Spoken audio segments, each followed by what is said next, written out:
Welcome to The Kingstonian, a podcast that profiles people who are passionate about what they do for a living, what organization they belong to, or the community they are a part of.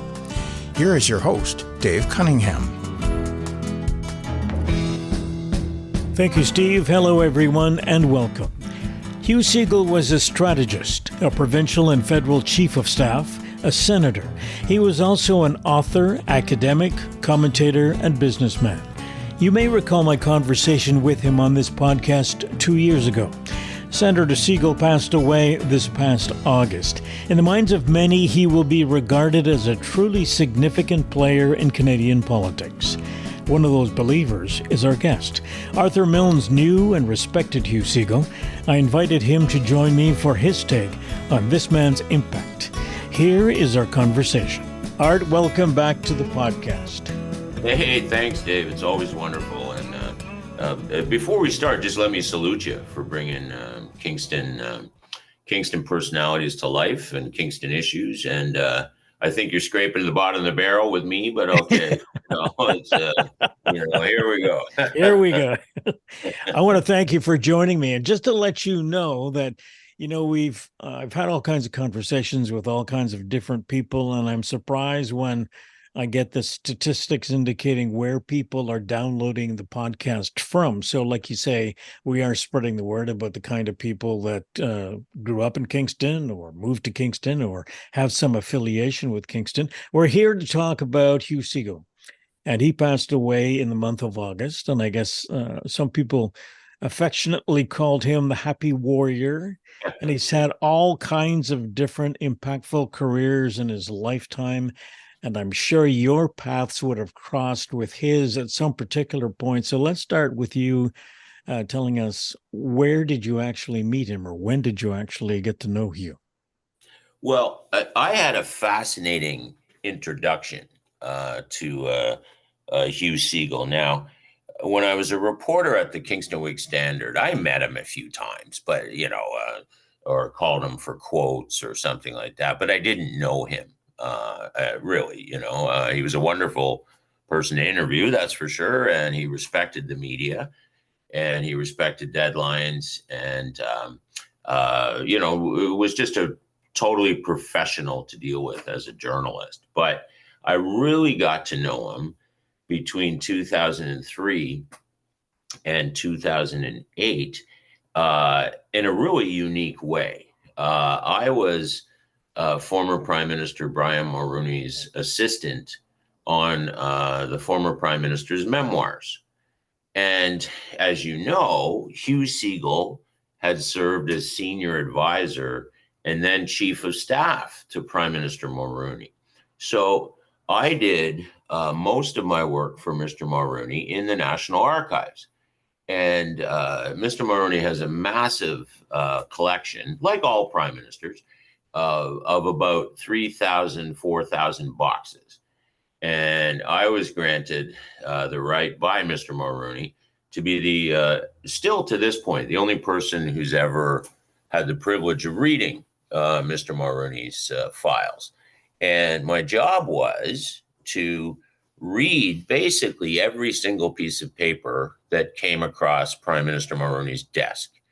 And as a result, I got to read all Hugh Segal's work on paper as chief of staff. And it was a remarkable man that I got to know first through his paperwork, his memos to the prime minister, and often when Mr. Mulroney would have a private discussion with a world leader, for example, a particularly close relationship with President George H.W. Bush, Hugh Segal would be the note taker. And obviously, those calls and things like that aren't recorded, but each side has a note taker during the conversations. And often, Prime Minister Mulroney's trust was so great with Hugh Segal that Mr. Segal would be the note taker. So I put it this way, I really got to know his handwriting. I can't imagine how difficult it would be to be a note taker in those kinds of circumstances where two leaders are talking about global issues and you have to make sure you put down the important points. Yes, and Hugh Segal actually should have been a journalist in his. I wish he'd been a journalist in his life and career, because he was unique in many ways in his note taking during these telephone calls, because he would also describe the tone of voice, where the two leaders were emotional or angry or happy, so they were a dream. Like I said, Hugh should have been a reporter. Mm-hmm. Now, he told me a story when I spoke with him about his relationship with Brian Mulroney. And he said that Brian was very much concerned about his caucus and the people that he worked with, making sure that he knew what was going on in individual ridings and what the issues were. And every time he had a conversation with one of his caucus members, he would make a little note and stuff it in his pocket. And at the end of the day, Hugh Segal would go and get all of those notes out of the pocket and make sure that issues were addressed so that the prime minister could go back to the MP and say, I've taken a look at this issue and here's what we're doing and that sort of thing. So the concern for his caucus and the role that Hugh played in making sure that happened correctly. It was a crucial role that Hugh Segal played, in the sense that he used to joke, he used to call it a shakedown of the prime minister, particularly after question period. And sometimes, obviously, the prime minister would forget, but Hugh wasn't exaggerating when you talk to him, because the notes would be in pockets in his wallet, like they'd be all over, right? Yeah. And that was crucial to Brian Mulroney's leadership. And Hugh was very, very popular among members of parliament, senators, ambassadors, and others. So he definitely knew how to prioritize these notes. He knew beforehand, part of his job was to make sure he himself was in tune with the caucus. So as chief of staff, he would, that was like I said, a crucial part of his job. And he would have to, go to lunch meetings, go to dinner meetings, and it all sounds so sexy. But it's a 7 or 8 day a week job. Yeah. The chief of staff, and Segal excelled at it. I heard that he first got the bug for politics when he heard John Diefenbaker speak in his high school, or I don't know what grade he was in at the time, but he was only 12. And so he had some sort of relationship with Diefenbaker, if only from afar. He worked for Robert Stanfield for a while. And then Bill Davis, who at the time was, I don't know if he was premier of the province or sitting on the other side, but he called him and asked him to come and help. And then he ended up working with Brian, as you mentioned. So this affinity for working with the leaders of the Conservative Party. So what was it about his character that he sort of got off to such a quick start working with these people and continued to be a big influence on them? Well, he was brilliant. There's no other word to describe Hugh Segal than that. Brilliant. Particularly for his age, right? He was in his 20s when he started to work for Premier Davis and Bob Stanfield before that.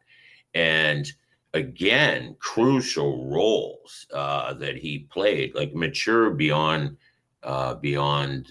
his years. And when we talk, there's so many issues during the Davis years that have Segal's imprints on them, finger on them, that, whenever you see a Charter of Rights hanging on a wall in an office or in a school or whatever, think of Hugh Segal, because he was a very senior role in 1981-82 when Pierre Trudeau and the premiers were attempting, eventually successfully, to repatriate the Constitution and craft a new Charter of Rights and Freedoms for Canada. And Segal was right there. Ultimate trust. These leaders had the ultimate trust in him. He also, as you know, and I think everybody in Kingston and Canada who follow these things know, is Segal's passion in public life, starting when he was a young man, was in a guaranteed annual income.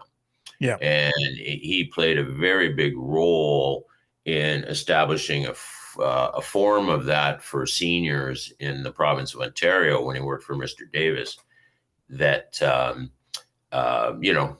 we still benefit from today. And you and I are going to start benefiting it, unfortunately, sooner than we feel like we should.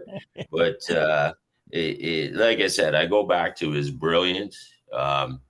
Again, to return to Prime Minister Mulroney for a minute. I can't. It's Mr. Mulroney's story, not mine. So I never really speak about the details of what I had the privilege of reading, but I can say that some of the issues and personalities that we are dealing with today. So this is more than 30 years after Hugh Segal was in the Prime Minister's office. He was identifying some of the people and trends that we are living with today. Yeah.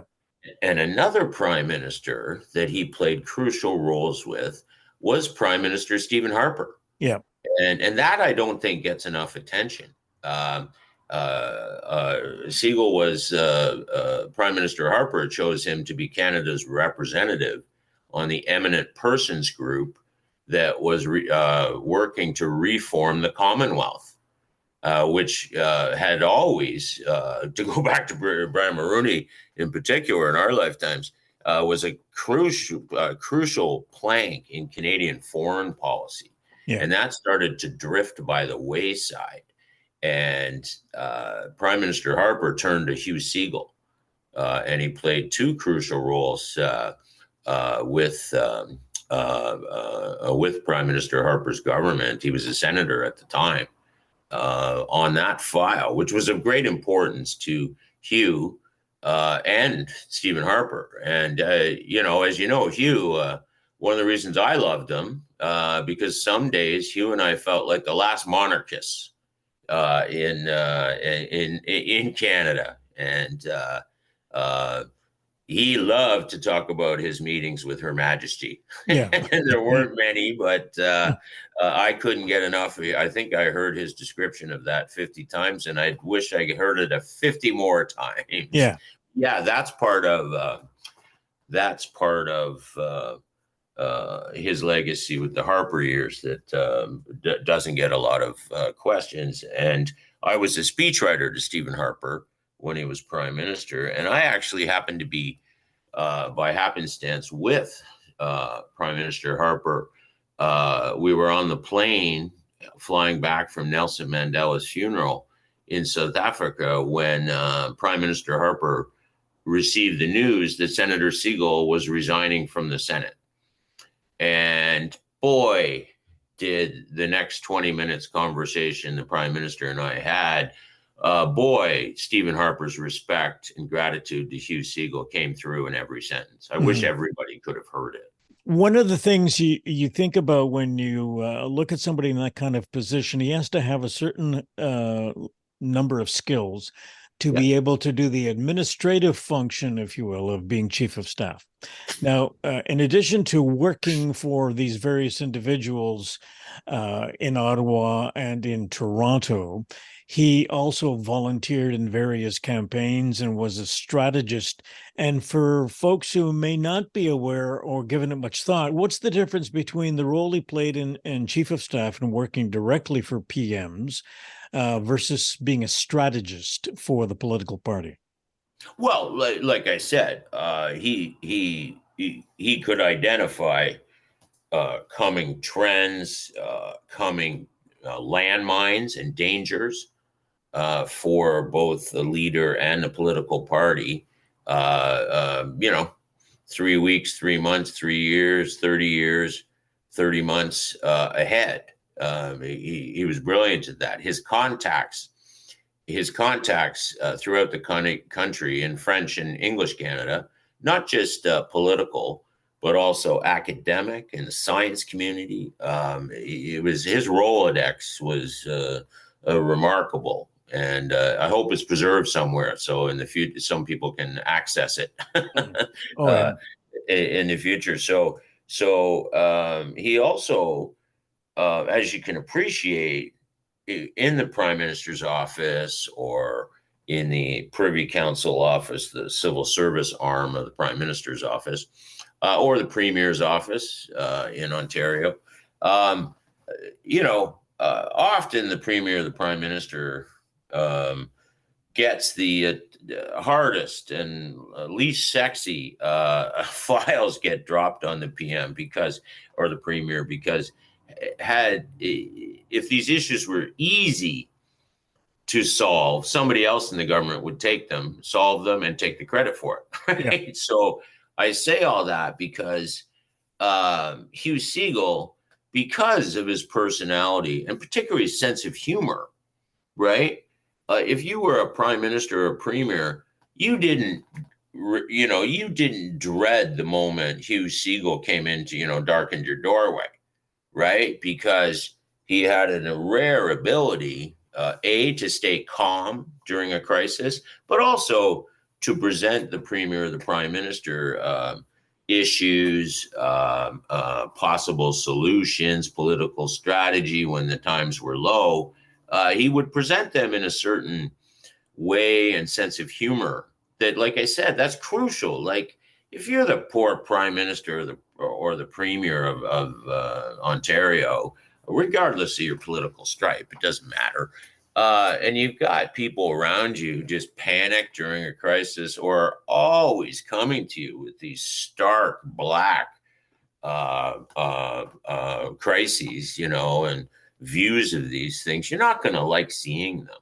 Yeah. Whereas Segal was respectful of the leader's time, but also he was the type that even when the crisis was black and dark and there seemed no way out of it, Hugh Segal would start with solutions rather than just continuously tell the leader how awful the situation was. So a lot of people do that.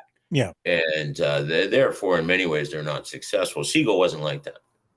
Right. And here's a small thing that I always admired about Segal and still do. And in this horrible, awful climate of politics that we're in, it's just awful out there.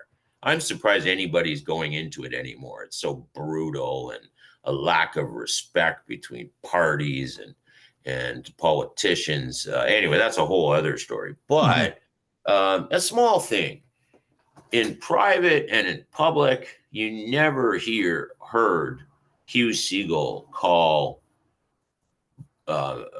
Robert Stanfield Bob or William Davis Bill or Brian Mulroney Brian. It was always Mr. Stanfield, Mr. Davis, Mr. Mulroney. Very respectful. And I'm sure he fought with all of those too on certain issues, but always respectful in public and private of the position and office that these men held. And like I said, that continued like decades after he'd worked for them. It was just a respect thing. And I think that more of us need to be doing that. It's just a small thing. Mm-hmm. But Segal personified respect for the office. And like I keep saying, boy, have we lost that today. I get the impression, and you've already alluded to it, that he was also respectful of the people who sat on the other side, respectful of people of different political stripes and always looking to bring people together is the impression I get from some of the stuff I've read about him. Oh, and I don't know the exact details, but the first thing that popped in my mind that when you asked me that question, it was a Kingston issue when Bob Rae became premier. And I honestly can't remember the details, but here's the first ever NDP premier of Ontario. And there's a sticky Kingston education issue. I think it was involving French language and Catholic public schools and stuff. So who does the Premier of Ontario pick up the phone and call, right? Yep. He calls Hugh Segal. And Segal drops everything, and he wasn't paid for it. And with great sensitivity, because he can talk to all sides. That occurs throughout his career. Yes, he respected the other parties in the sense that, and again, I wish we had more of this today. Two things, in my view, define Hugh Segal's approach to politics. One is you can disagree without being disagreeable. Mm-hmm. And the other thing is, and again, I keep saying, I'm sorry that I keep harping on it, but again, in so stark contrast to this horrible era of politics that we're living in, is Segal knew that a liberal or a New Democrat or whatever party wasn't a bad person. They just wanted everybody, he believed, and I do, everybody believed that they wanted a better Canada or a better Ontario, but they just had a different way of approaching the same goal. They weren't bad people. Yeah. And that's one of his great legacies as well. And I forgot to mention another premier that paid him her great trust was Premier Kathleen Wynne, and she crossed the partisan divide to get Segal's view on again guaranteed annual income and the test cases. I believe it was in Smith Falls, in another community that sadly the Ford government canceled. But there was Wynne, Premier Wynne did that, and again. He became a senator and one of the hardest working senators of his generation, that's for sure. And it was a liberal. It was Prime Minister Paul Martin who's recommended to Her Majesty that Segal become Senator Segal. So, he was respected, yes, on all sides. But as I keep saying, he respected the other sides as well. Yeah. And don't get me wrong, in some of the reaction and columns, and even including what I wrote after Segal died, is sometimes, I think, this will sound funny, in our tributes, we paid too much attention to Segal, the nonpartisan, in the sense he was also a partisan, and a good one. But again, respectful. Yeah. But boy, he knew how to play politics. You talked about him being a hardworking senator. How did he approach that job, differentiating it from the career he had working behind the scenes for somebody else? Oh, he just was heavily involved. I already referenced through Prime Minister Harper with the Commonwealth. He also played one of his passions, and his academic work has to be mentioned as well, and national defense and foreign policy were and the fight against poverty. He actively pursued those as a senator at both committee the committee level and in the red chamber itself, in his speaking engagements from coast to coast to coast. He, like I said, I would think I believe that he was one of the most active senators of his time. And if we're going to have an unelected appointed Senate, if we had 130 Hugh Segals in there, boy, would Canada be a better place. And I'm not, sorry, I shouldn't say it that. I don't mean to crap on the crop of senators, if you know what I mean. But Segal, like I said, if we're going to have the system of Senate that we do, and it's pretty much impossible to reform it in many ways, Segal's the type of guy that we need in the Senate. So full credit as well to Prime Minister Paul Martin for crossing the divide and putting Segal in the red chamber. I think a lot of people in the country don't have a good sense as to what senators do, because you hear them sitting a certain number of days in the course of a year, and it's not that big a number. I had a conversation with Bob Runciman, who was an MPP down in the Brockville area, and he ended up in the Senate as well. And he was describing some of the things he did, where he was treating it like he was the politician representing a certain geographical area. And that sounds like what Hugh was doing. He had a certain agenda based upon the area that he was representing, and he parlayed that into conversations about bigger issues. I'm wondering, and to use your phrase, not to crap on the existing people who are sitting there, but how prevalent is that? Do you know how many senators are actually taking that particular perspective and going after issues that are important? And what's the difference between what they would do and what an MP would do? Yeah, and full credit, like you said, to Bob Runciman from Brockville, a remarkable politician, provincially, federally, and also, again, very popular despite his public reputation with members of the legislature of all sides, and the same in the Senate. But yeah, so when you become a senator, basically, you get to choose your own designation, okay? Because of there's not real ridings like there is with the House of Commons. So, for example, I have long felt since I was in high school that I would be an excellent senator.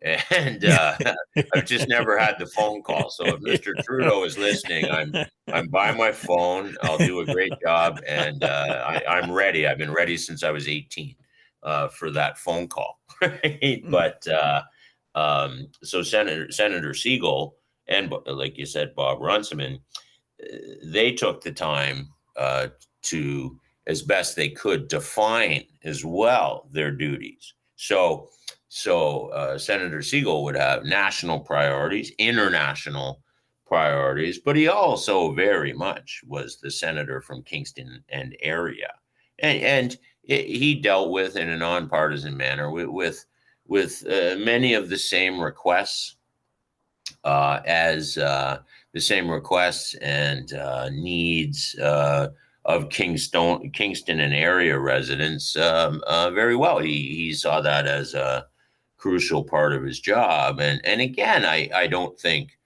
Kingstonians, even today, realize how lucky they have it, in the sense that at the time he's in the Senate, Kingston was represented by Liberals in the opposition. So that,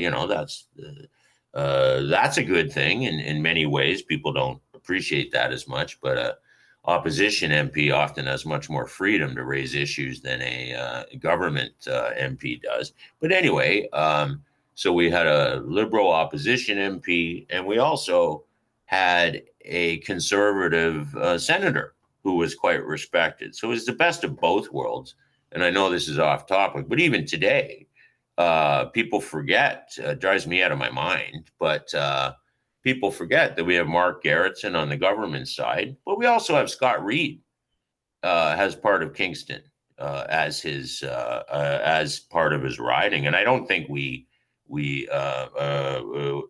I don't think most of us think about that. But again, dream position for Kingston to have our foot in both parties. Yeah. And again, Segal played just a very helpful, great role in doing that. And his dedication to Kingston and area was unflinching and never ending. And he would also speak to, groups of 10 people in the riding, 15, 20, 500, 1,000. He was tireless in his advocacy. One of the things I think we have sort of skirted around a little bit, and that's the fact that he had a career in academics after politics, and he also popped up on our television screens every once in a while as a commentator. And communication was a big thing with Hugh Segal, and he was a great communicator. And I think you can be really passionate about all sorts of different issues and about your political party, but if you can't communicate, then you don't get very far. So I would have loved to have sat in a classroom with him teaching some stuff at Queen's or Massey College or wherever he was. I don't know if you ever had the opportunity to sit in a room and listen to him talk about the things he was passionate about, the communicating. Oh, yes. I saw him give lectures at campus, right? And he gave at Queen's campus, and he gave those throughout the country. I would have just seen him here at Queen's. And again, I hope I don't mean to be crapping on Queen's professors and academics in general, but when you look at Segal's output in his scholarly, his research as a scholar and things like that, I wish a lot of academics had gone to school and listened to Hugh Segal. And, unlike a lot of academics, Hugh wasn't afraid. Another person he worked with closely at Queen's would be Tom Axworthy, who at the time was head of the department or the Center for the Study of Democracy. Full disclosure, I worked for Tom.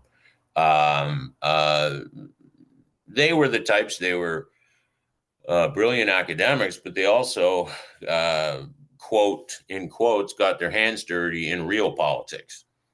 So they brought this double barrel that they could provide to students, not just theoretical stuff. They had actually been at the tables, right? Yeah. And so Segal, his output was remarkable in the various areas of studies, right? History as well.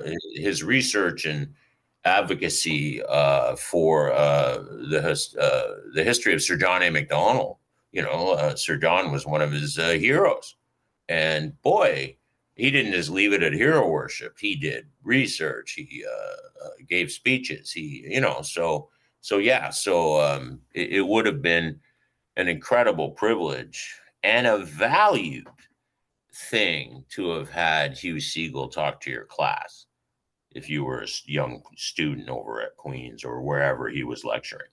One of the things that I have given some thought about and have sort of experienced in different ways is that with a lot of people, there doesn't seem to be an interest in the history of what has happened in the past. And they're more concerned about what's happening right now or what's about to happen in terms of the future.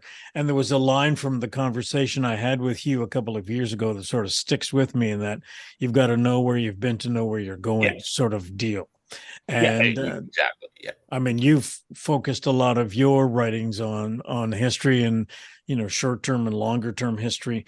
How important is history to dealing with where we're going? Well, I just look at a lot of the issues that we're discussing right now that have historical overtones. And I don't want to speak on behalf of Hugh, that's for sure. But we're having a lot of these discussions, let's say Indigenous affairs or foreign policy, or just a lot of issues that are, quote, hot today. And we're doing so in a historical vacuum. Even a lot of the professors have no historical background in what they're talking about. So I think everybody, like Segal did, should take a step back and understand some of our history before we go off wild on, both criticizing the past leaders. I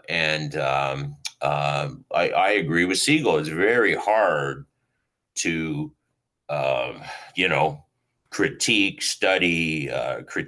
or craft Canadian foreign policy in the 21st century if you don't know what happened in 1995. Yeah. Right. Or 1895 for that matter. Yeah. And again, Segal took great time, produced a lot of historic writing as well. He was a model for that. And again, even some of our local debates on Sir John A. Macdonald's legacy, boy, I wish people would read a book. Yeah. Right. And Segal did read books. Right. And he wrote some. Yeah. Exactly. And good ones too. As you look back on Hugh Segal's career and your interactions with him over the years, do you have a favorite memory or instance that you recall when you think of Hugh? I'm debating whether I can tell you my favorite. Okay. I don't think I should, but I can hint at it, which was I talked to him after a Commonwealth summit, and the summit was in Australia.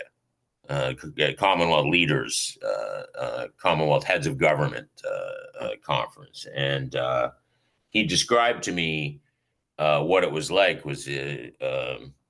He walked into the room and all the leaders were having lunch, and Stephen Harper and David Cameron of the UK happened to be by themselves at a table for a moment, and they invited Segal over. So for Hugh Segal to enjoy a private dinner or lunch conversation with not just the Prime Minister of Canada, but also the Prime Minister of the United Kingdom was a big moment and something he very much enjoyed. And but my other favorite, the funny one with Segal, is his famous story about after his party was crushed in the 1993 federal election, and he and Donna Segal went out for dinner right after the Tories had gone down to 2 seats, and they went over to Chez Piggy and were waiting to be seated, and Zal, the owner from the bar, shouted out, "Segal, party of 2." I read that story. Yeah, and a very self-deprecating.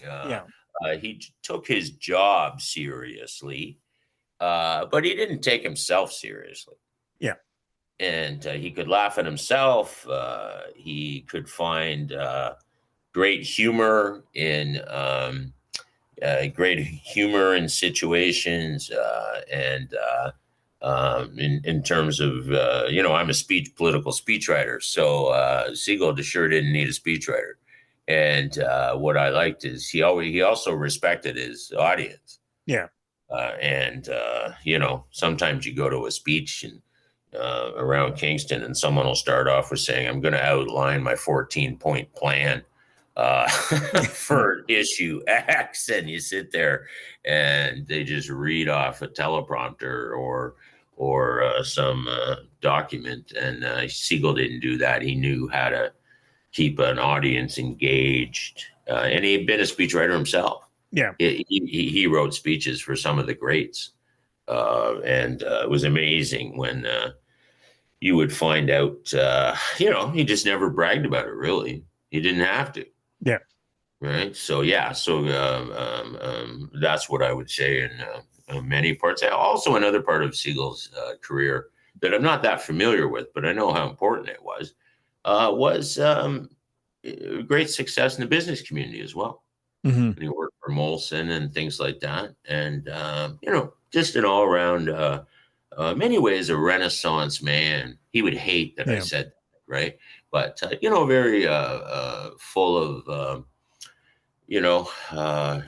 of knowledge of a whole bunch of fields, never stopped reading till the day he passed into history. at all, and kept abreast of new trends and new ideas, and just all around. And this phrase gets thrown around, and I'm guilty of it too. But with Segal, it really matters. It really means something, which is a great Canadian. And I thought one of the best comments in the aftermath of Hugh's death came from former Prime Minister Mulroney. And I heard him on the radio, and Mr. Mulroney just said, Hugh Segal was very easy to understand. He loved his wife, he loved his daughter, and he loved his country. Yeah. And that summed up Hugh Segal in a very simple yet profound way. That was Hugh Segal's life. Good way to end. Thank you, sir. I appreciate your time. Oh, anytime, Dave. Thank you. And like I said, Hugh Segal matters and mattered, and he still matters. And he's one of the most important politicians, political figures to have come out of Kingston, dating all the way back to Sir John A. Macdonald. He's that important. Yeah. All right. Thank you, sir. Gotcha. Arthur Milnes on Hugh Segal. To those of you listening, thank you. Please leave a comment and subscribe to future episodes. I'll be back soon with another conversation. The theme music for the podcast is Stasis Oasis, written and performed by Kingston musician Tim Aylesworth. If you have any questions, comments, or suggestions about any of the episodes, please send a note to thekingstonianpodcast@gmail.com. For details on upcoming guests, follow us on Facebook. The Kingstonian Podcast is hosted by Dave Cunningham and produced in Kingston, Ontario, Canada.